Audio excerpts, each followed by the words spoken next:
Dr. Amanda Walker's footsteps echoed through the pristine white corridors of the Galactic Council's Central Intelligence Hub, her heart racing as she clutched her data tablet against her lab coat.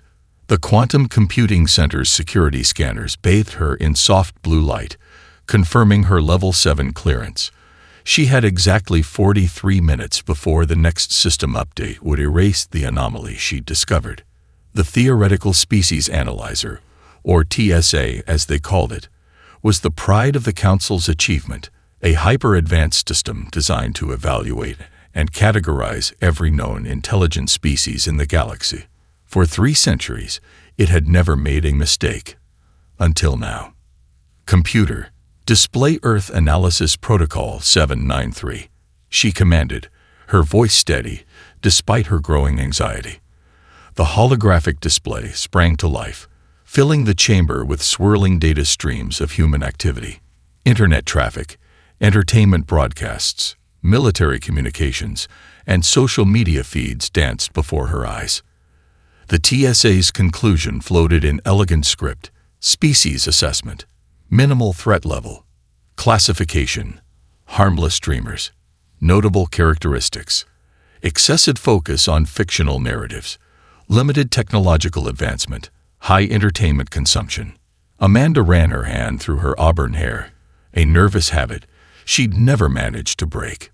Display comparative analysis with historical data, she ordered, already knowing what she would see. The numbers didn't lie. The TSA had made a fundamental error in its basic assumptions. "I thought I'd find you here," a deep voice resonated from the doorway.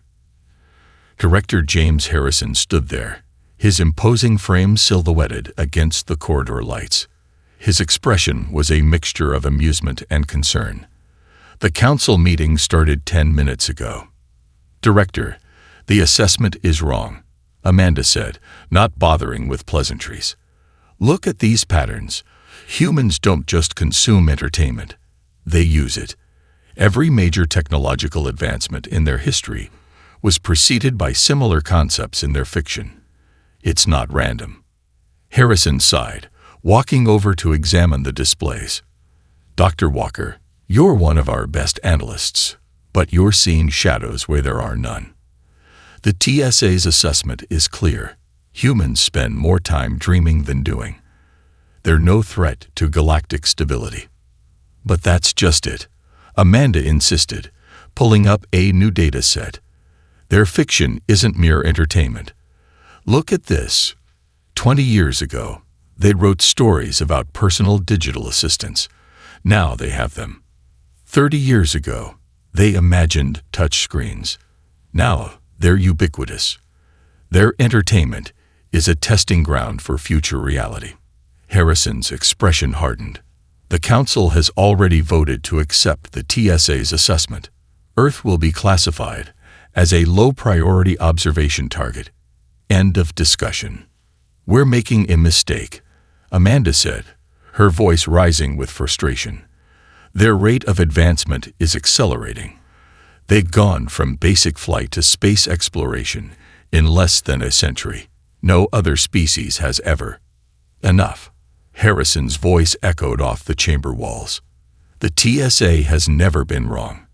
Your concerns have been noted, but the matter is closed. I expect your final report on my desk tomorrow morning."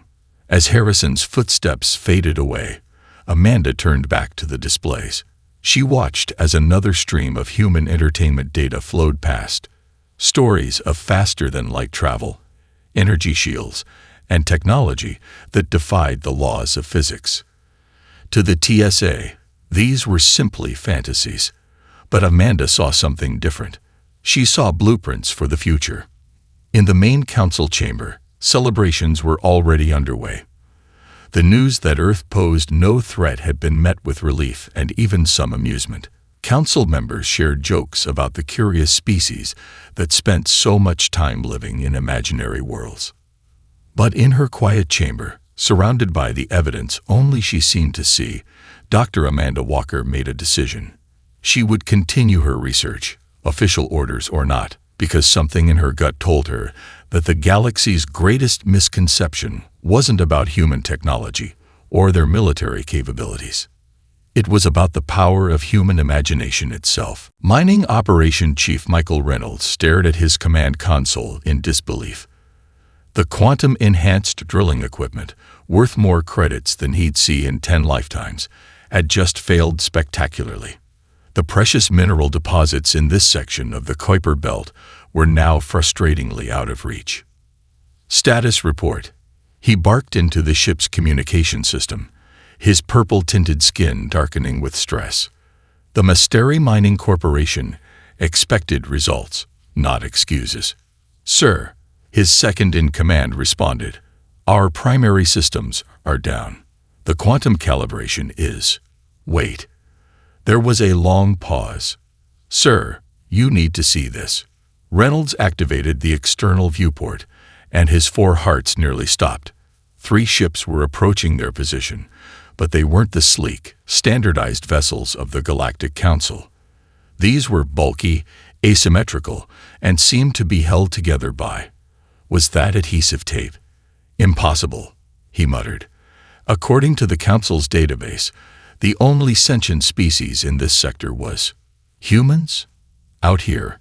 The closest human vessel, a patchwork of metal, and what appeared to be repurposed satellite dishes, adjusted its course with surprising precision.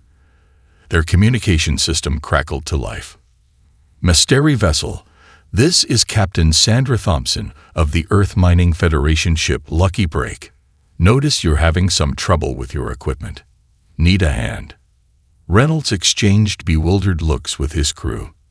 The humans' primitive technology shouldn't even allow them to detect their quantum systems, let alone offer assistance. This is a restricted mining operation, Reynolds responded formally. Your presence here is... He trailed off as he watched one of the human ships deploy what looked like a modified kitchen microwave attached to a long mechanical arm. Yeah, we get that a lot.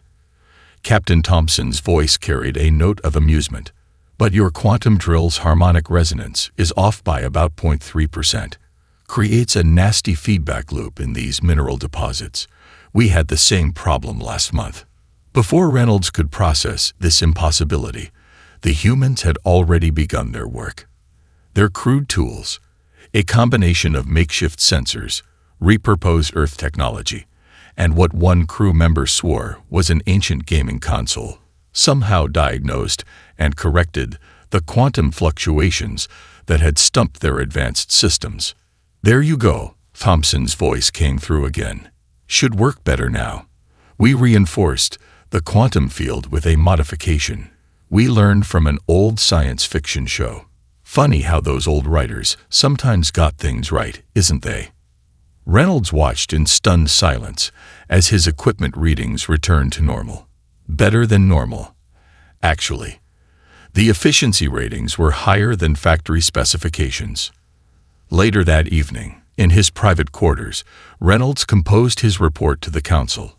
How could he explain that humans had not only reached the Kuiper Belt with technology that seemed centuries behind the galactic standard, but had also solved a complex quantum engineering problem using methods that defied convention?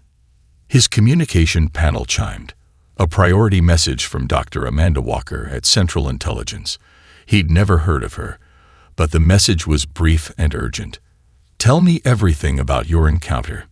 Every detail matters. As Reynolds began typing his response, he glanced out his viewport.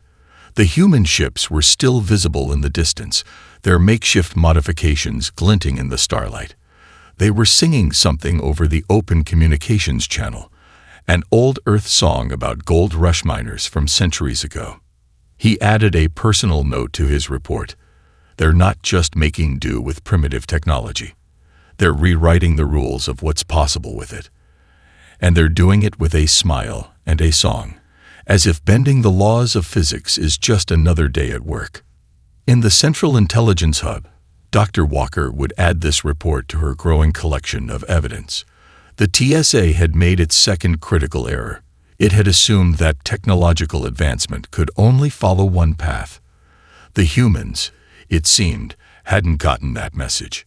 They were too busy making their own path through the stars, one piece of duct tape at a time. Captain Emily Davidson had seen her share of bad days in space, but this one was rapidly climbing to the top of her list. The warning had come through just minutes ago.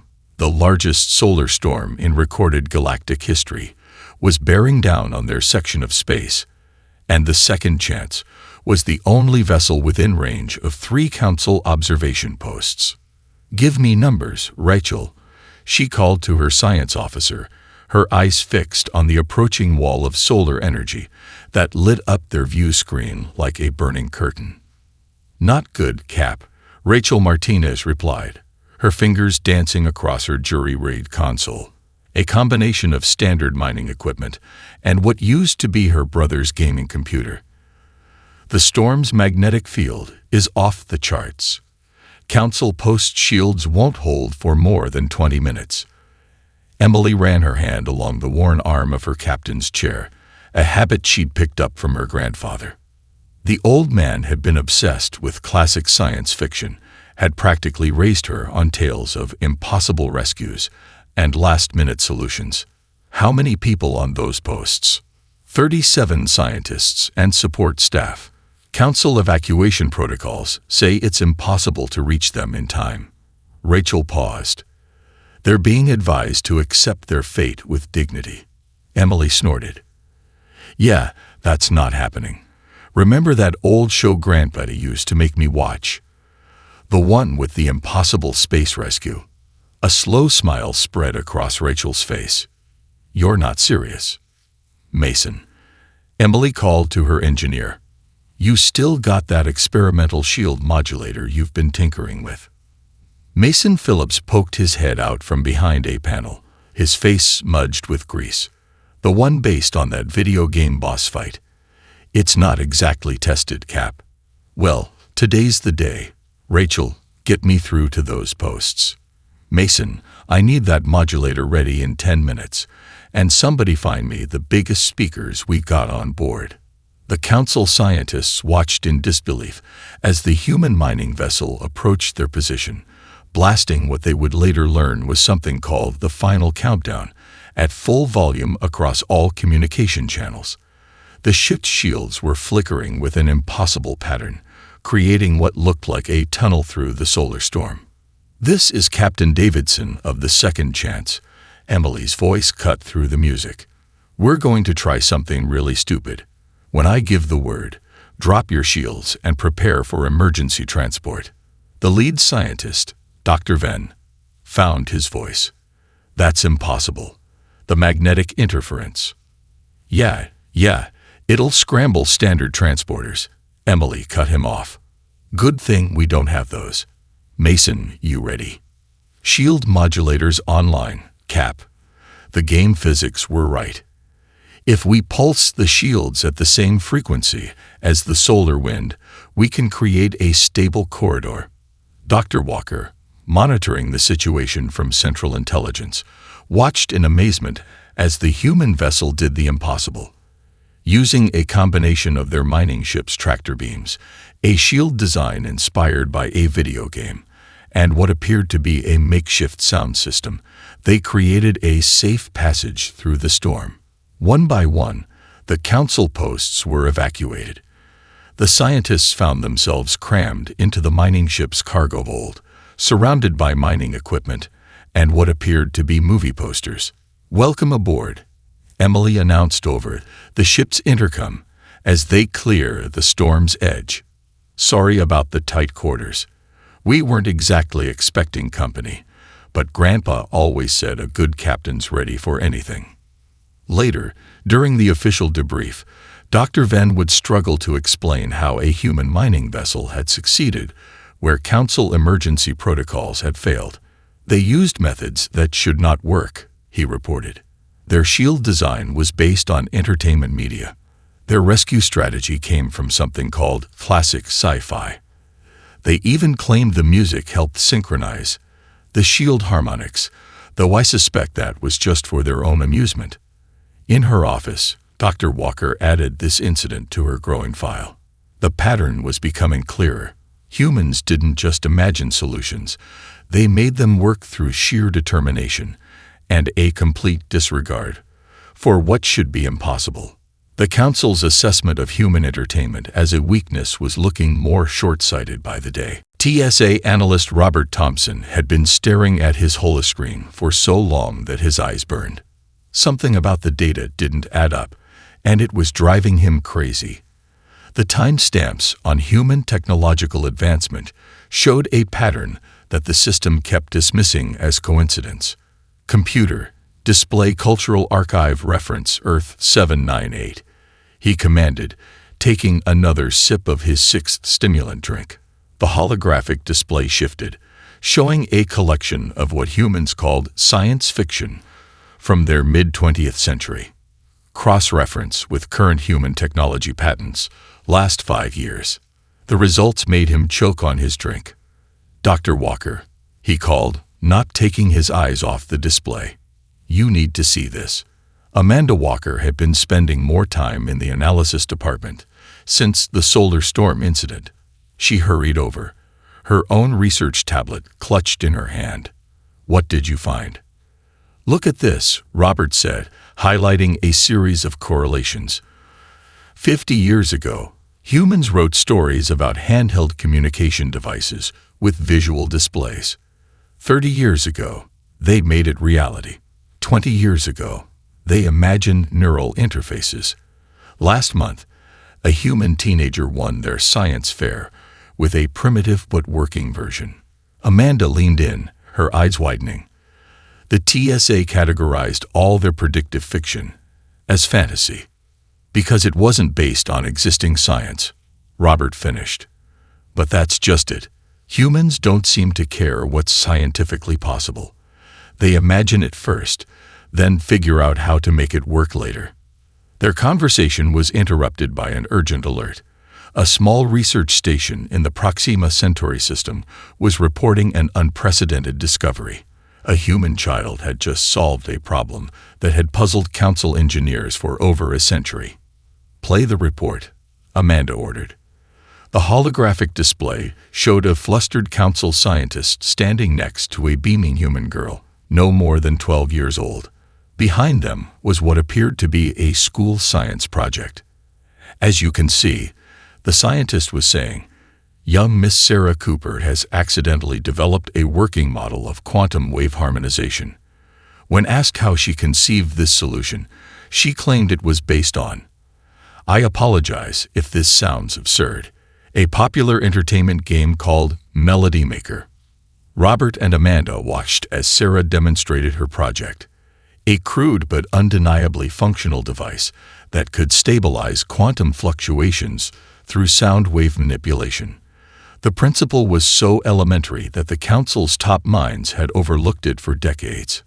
"Computer," Robert called, his voice tense. "How many similar correlations exist between human entertainment media and subsequent technological developments?" The answer made both analysts sit down hard.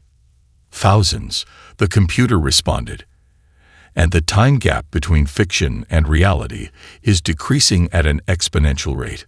Amanda pulled up her own research, adding this new data to her growing file. "The council needs to see this. Their entertainment isn't just stories. It's the first stage of their research and development process." "They won't listen," Robert said, rubbing his eyes. "The TSA's assessment is still official policy.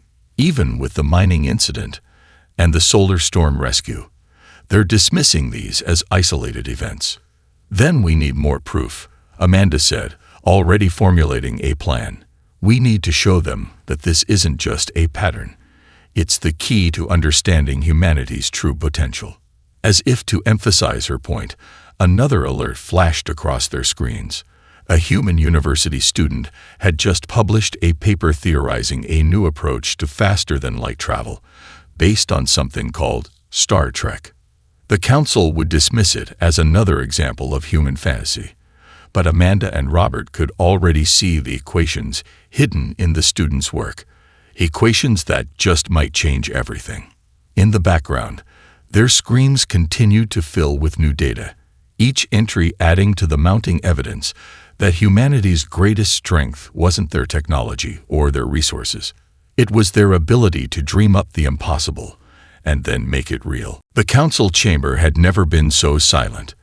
The holographic displays showed planet after planet going dark as the Vorax fleet advanced through council space. Their phase shield technology made them nearly invincible, absorbing or deflecting every weapon in the council's arsenal. Director Harrison stood before the emergency session, his earlier confidence replaced by barely controlled fear. The Vorax have already taken 7 colony worlds. Our best estimates give us less than 2 weeks before they reach the core systems. The chamber erupted in panicked voices until a new alert flashed across the main display. A small diplomatic vessel had just arrived in the system, broadcasting on all frequencies. This is Lieutenant Catherine Martinez of the Earth vessel Imagination's Edge, requesting emergency council access. The voice was calm, almost cheerful. We have a possible solution to your Vorax problem. Dr. Amanda Walker, recently promoted to Emergency Response Coordinator, exchanged looks with Robert Thompson. They'd been expecting this since the crisis began. The human ship's design was typically unorthodox, a converted cargo hauler with what appeared to be solar panels arranged in a pattern that made no scientific sense. Lieutenant Martinez materialized on the council floor, a data tablet in one hand and what looked like an ancient gaming device in the other. "So," she said, looking around at the assembled council members, "you know how in old video games, the boss always has one weak point you have to hit to win." The silence that followed was deafening. "Lieutenant," a council member finally spoke, their voice dripping with disdain, "this is not a game." The Vorax heir. "Actually," Martinez interrupted, holding up her gaming device, "it kind of is. See, back in college, I was really into this game called Cosmic Defenders. The final boss had this shield that worked almost exactly like the Vorax phase shields. You had to hit it with an inverted energy pulse at just the right frequency to create a cascade failure." She plugged the gaming device into her tablet, and a complex series of energy wavelengths appeared on the main display. The game developers actually did their physics homework. The shield-breaking mechanic was based on real theoretical physics, something called harmonic resonance inversion. We never had the technology to make it work in reality. Until now. Dr. Walker stepped forward, her own research data ready. The lieutenant's theory aligns with everything we've learned about human problem-solving methods. They don't just create entertainment. They use it to explore theoretical solutions to real problems. The council chamber erupted again, but this time the voices were mixed with hope. Director Harrison, however, remained skeptical. "You expect us to base our defense strategy on a video game?" he demanded. Martin smiled. "No, sir. I expect you to base it on sound theoretical physics that happen to be hidden in a video game. Besides," she added, her expression growing serious, "what other options do you have?" The next hour was a blur of technical discussions as Martinez and her team worked with council engineers to adapt their defense systems. The human solution was elegant in its simplicity. Using the same principles as the game's shield-breaking mechanic, they could create a feedback loop in the Vorax phase shields. "It's like finding the right note to shatter a glass," Martins explained to the bewildered engineers. "Only instead of sound waves, we're using quantum harmonics." As the modified defense systems came online, Dr. Walker updated her ongoing research file. The pattern was holding true. Humanity's entertainment wasn't just fiction. It was a testing ground for ideas that could change the galaxy. The first test of the modified weapons would come sooner than expected. A Vorax scout ship had just entered the system, its phase shields glowing with the same confidence that had marked their unstoppable advance. Lieutenant Martinez stood at the weapons console, her old gaming device sitting next to the advanced council controls. "You know," she said to no one in particular, In the game, this was always my favorite part. She pressed the button, and the galaxy's balance of power changed forever. Engineering prodigy Alex Turner stood in the modified council war room, surrounded by holograms of ongoing battles across 3 sectors. The walls were covered with what the council members considered an embarrassing display: movie posters, video game screenshots, and comic book panels, each tagged with technical annotations. The Voraks are adapting their shield frequencies, a council technician reported, their voice tense. Our original countermeasure is becoming less effective. Alex grinned, running her hand through her blue-streaked hair. Of course they are. That's why we're going to hit them with every boss battle strategy we've got. Johnson, cue up Protocol Death Star. The reformed war room had become a strange hybrid of military command center and entertainment archive. Human engineers worked alongside council technicians, their workstations decorated with action figures and reference materials that would have been more at home in a collector's den than a military installation. Look at this pattern, Alex said, pulling up the latest battle data. The Vorak ships move in perfect formation, like NPCs in a strategy game. They're programmed for optimal efficiency, which makes them predictable. Lieutenant Martinez finished, walking in with a fresh cup of coffee. Just like every endgame boss I've ever fought, they never expect you to do something stupid. The main screen showed a Vorax battle group approaching the Centauri defense line. Their phase shields had been modified to counter the original resonance attack, but that's exactly what Alex had been waiting for.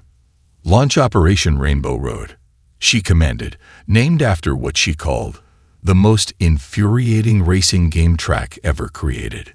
The council fleet began moving in what appeared to be complete chaos, ships spinning and weaving in random patterns, their energy signatures fluctuating wildly. To the Vorax's perfectly logical combat computers, it looked like a system-wide malfunction. They're taking the bait, Alex announced as the Vorax fleet moved to exploit the apparent weakness. Now, hit them with the combo move. The combo move was a complex series of attack patterns derived from fighting games, where multiple small hits were chained together to break through an enemy's defense. Each council ship fired a precisely timed sequence of low-power shots, none of which could threaten the Vorak shields individually. But together, it's like button mashing with physics, Alex explained to the amazed council observers. Each hit creates a tiny resonance pattern. Stack enough of them in the right sequence. The Vorak shields began to flicker and fall, their perfect formations breaking apart as they encountered something their combat logic couldn't process: organized chaos. Dr. Walker, watching from her new position as strategic advisor, added another note to her ever-growing research file. Humans don't just think outside the box. They take the box apart and build something new with the pieces. The victory at Centauri was just the beginning. Alex's team began implementing more strategies, pulled from what she called her Platinum Trophy collection. Space mines designed after platform game traps, defense grids based on puzzle game mechanics, communication jammers inspired by stealth game techniques. We're not just fighting their technology, Alex told the council during her brief. We're fighting their inability to imagine. They see perfect shield formations. We see weak points. They see optimal attack patterns. We see predictable boss movements. Every game we've ever played has been training for this moment. The Voraks, for all their advanced technology, had no defense against an enemy that treated their perfect strategies like video game patterns to be learned and exploited. Their flawless logic could not comprehend ships moving in inefficient ways just to create an opening, or weapons designed to be deliberately imperfect, because that's how you get through the shield in Level 7. As the tide of battle turned, Director Harrison found Dr. Walker in her office, reviewing the latest battle data. I was wrong, he admitted. Their entertainment wasn't a weakness. It was a training program. she finished. The most extensive military research and development program in history. And the best part? They did it all for fun. Dr. Amanda Walker and Robert Thompson stood before the main core of the theoretical species analyzer, its crystalline structure pulsing with data streams as it processed the events of the past months. The chamber was quiet save for the soft hum of quantum processors. "Begin final analysis," Amanda commanded, her voice steady despite the weight of the moment. Subject: human species, full spectrum evaluation. The TSA's display filled the room with a cascade of information. Battle reports from the Vorax conflict, mining incident logs, the solar storm rescue, and countless examples of human innovation. But this time, something was different. Error detected in original assessment parameters, the system announced. Critical variable previously miscategorized. Robert leaned forward, his eyes wide. "It's finally seeing it, isn't it?" The holographic display shifted, showing a complex web of interconnected data points. At its center was what the TSA had previously labeled as human entertainment and fiction. But now, the classification was changing. Human imagination reclassified. The system continued. Previous category: cultural artifact/entertainment. New category: advanced evolutionary problem-solving mechanism. Amanda watched as the data restructured itself, years of research finally coming together. Show comparative analysis with other species development patterns. The display split, showing the traditional path of technological advancement, followed by every known species in the galaxy. It was linear, logical, each step building on proven science and established principles.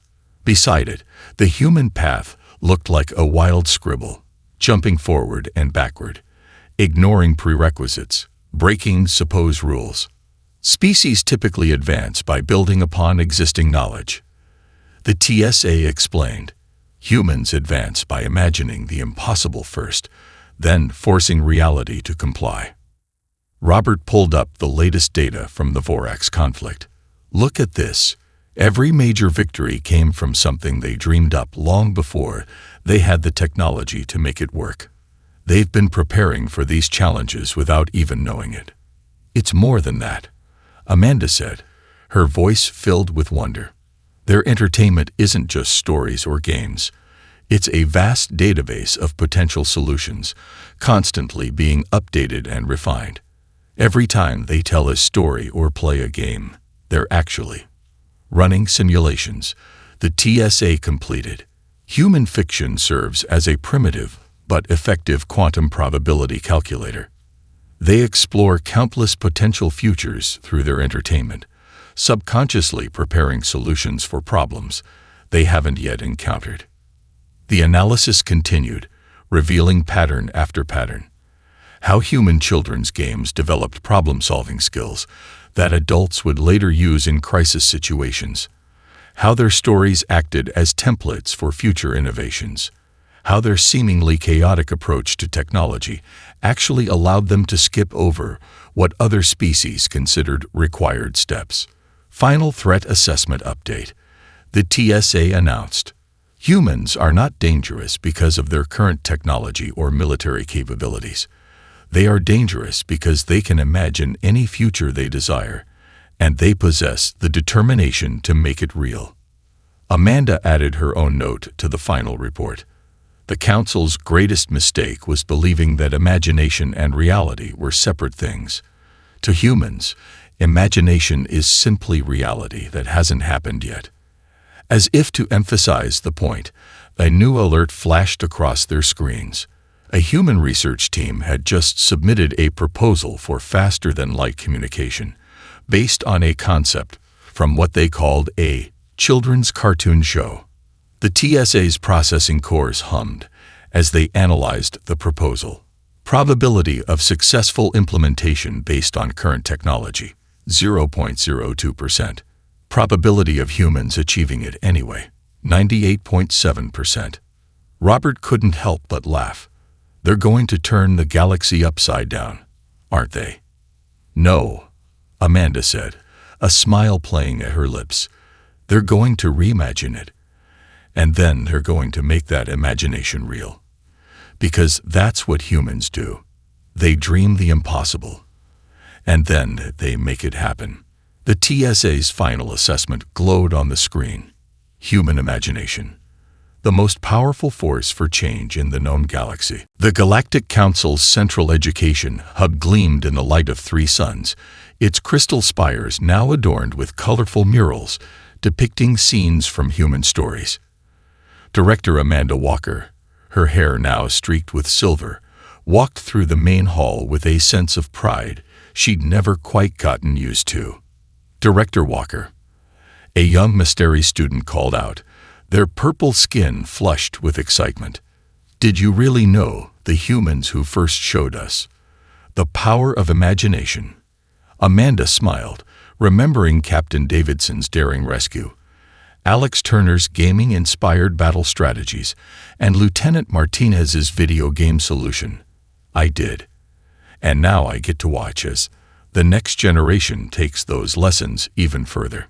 The classroom she entered was unlike anything the Council would have recognized 10 years ago.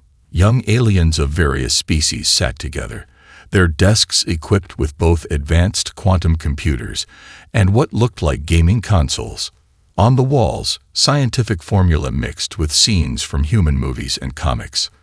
At the front of the class stood Catherine Martinez Jr., every bit as dynamic as her mother. Today's lesson: how a 21st century card game predicted the solution to multi-dimensional space folding. Can anyone tell me which game? A Cerulean student raised their tentacle. Magic. The Gathering. The Planeswalker's ability to move between dimensions inspired the Martinez-Turner theory of spatial translation. Excellent. Catherine Jr. beamed. And can anyone tell me why this matters? Because imagination comes first. The class chorused, reciting what had become the new core principle of galactic education. In her office later that day, Amanda reviewed the latest reports. The integration of human creative thinking with Council technology had transformed the galaxy. The Vorax, once a terrifying enemy, had been so thoroughly defeated that they'd requested permission to send their own students to learn the human way. Robert Thompson, now Chief of Innovation, appeared on her holoscreen. You're going to love this, Amanda. Remember that cartoon show about the kids with the rings? Some students just used it as the basis for a new environmental restoration system. They're already testing it on one of the worlds the Vorax damage. Of course they did. Amanda laughed. Did I tell you about the group that's working on faster-than-light travel based on something called warp speed? Speaking of which, Robert added, Captain Davidson's granddaughter just graduated. Top of her class in both quantum physics and creative literature. She says she's got some ideas about time travel based on an old show called Doctor Who. The TSA's original error had become the galaxy's greatest blessing. Every Council species had discovered their own capacity for imagination, though none quite matched humanity's natural talent for it. The new generation growing up under this system showed abilities that would have seemed impossible just a decade ago.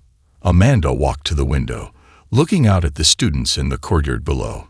A group of mixed species was acting out what appeared to be a scene from an old human space opera, their laughter echoing up to her office. Her computer chimed with a message from the current Council leader. The Richardson-Martins Deep Space Initiative has been approved.